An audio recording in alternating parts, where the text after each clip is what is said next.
Seruput kopi dulu lur, kita bedah pelan-pelan peta kekuatan udara dan laut Amerika yang lagi nongol di kawasan Eropa sampai Timur Tengah ini.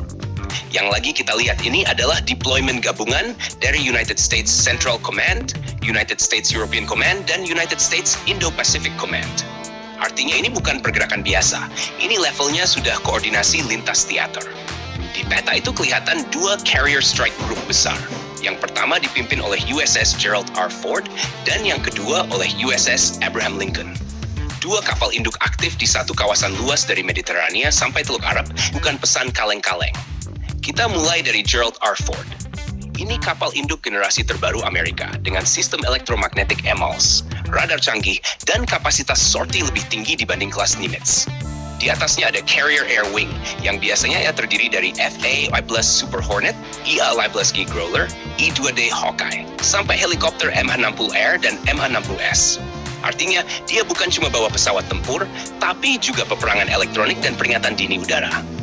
Fort ini dikawal oleh kapal perusak seperti USS Winston S. Churchill, USS Bainbridge, dan beberapa lainnya.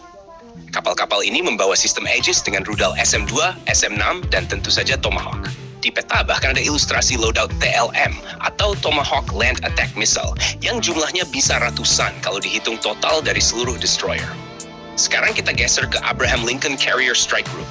USS Abraham Lincoln ini kapal induk kelas Nimitz yang sudah matang secara operasional. Di bawah komandonya ada kapal seperti USS Spruance, USS Michael Murphy, dan USS Frank E. Peterson Jr. Kombinasi ini bikin lapisan pertahanan udara dan serangan daratnya tebal banget. Kalau kita lihat penyebarannya, sebagian aset berada di Mediterania, dekat Italia dan Yunani. Ada juga yang fokus ke wilayah sekitar Laut Merah, Teluk Oman, sampai perairan dekat Iran.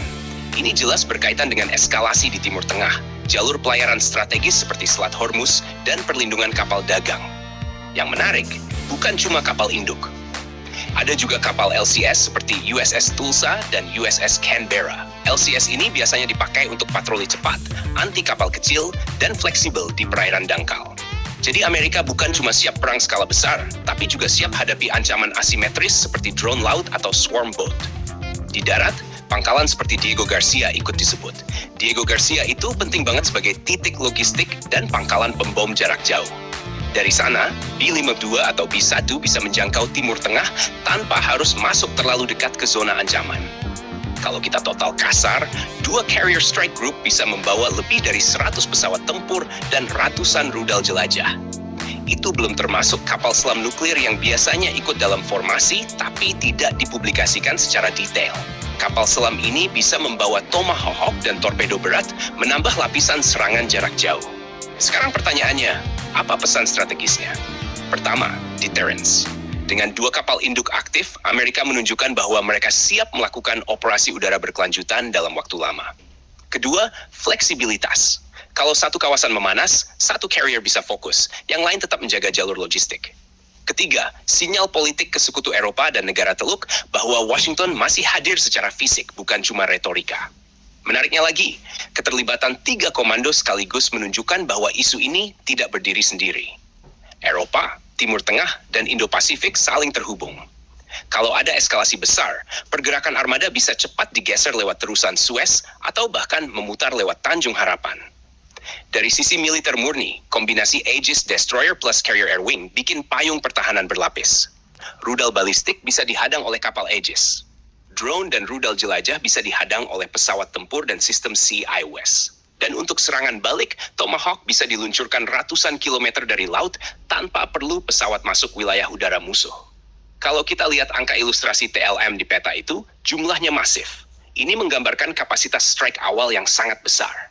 Dalam skenario konflik, salvo pertama dari laut saja sudah bisa menghantam puluhan target bernilai tinggi. Jadi kesimpulannya, lore. Ini bukan sekadar patroli rutin. Ini adalah konfigurasi kekuatan penuh, siap untuk deterrence, proyeksi kekuatan, dan kalau perlu operasi tempur intensitas tinggi. Dua kapal induk, belasan destroyer, kapal selam, LCS, dukungan pangkalan udara, semuanya terkoneksi dalam satu jaringan komando global. Dan kalau pola seperti ini terus berlanjut, kawasan Mediterania sampai Teluk Arab akan tetap jadi salah satu titik paling panas dalam peta geopolitik dunia. Gimana menurut kalian dengan komposisi seperti ini? Apakah cukup untuk menghadapi ancaman rudal dan drone modern dari aktor regional?